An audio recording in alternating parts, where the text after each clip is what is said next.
gonna be making a Halloween wreath. Now this is a wreath that anyone can make. Like, you do not have to be talented or crafty, but if you want a cute little, like, fun kind of, I don't even know, almost even like glam Halloween wreath that you don't want to spend a lot of money, this is something that I haven't seen in stores, so you can't just go out and buy it at Michael's. It also makes a really cute gift if you're into that kind of thing, like making stuff for friends and whatnot. But it doesn't take long. You literally just need this foam wreath that I got at Michael's. I think it was like $8.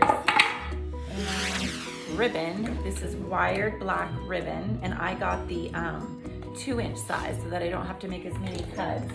And a nice pair of scissors. Watch the video, I'll show you how to do it. Okay, so I cut about 18 inches of ribbon. You can go smaller and do like, I don't know, 1.5 feet if you want, because if you want this to be a little shorter, you're probably gonna wanna do that. So you're gonna figure out first how much ribbon you wanna cut. Do you wanna do like,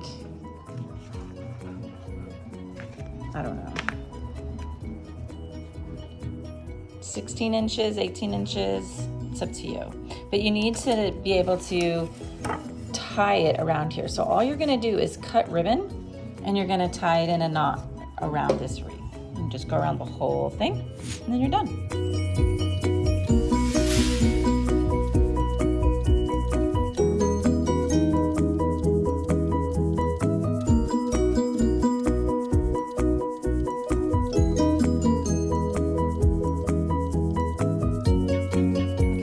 I just cut a bunch of strips of this 2-inch ribbon, and I cut them about 18 inches long, and then I'm tying them around here, and what I'm doing is I'm scrunching them up so that the white from the wreath doesn't show through.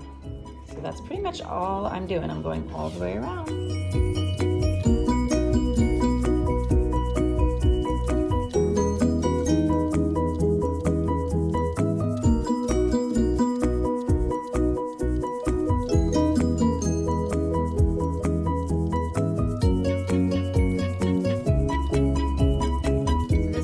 Right now, you guys, I ran out of ribbon, so I would suggest getting 30 yards of the 2-inch. So 2 more of these guys to finish going all the way around, or maybe 1, but to be on the safe side, you'll need 2. You won't finish the 2 more, but this is kind of where we're at, and you just squish it together.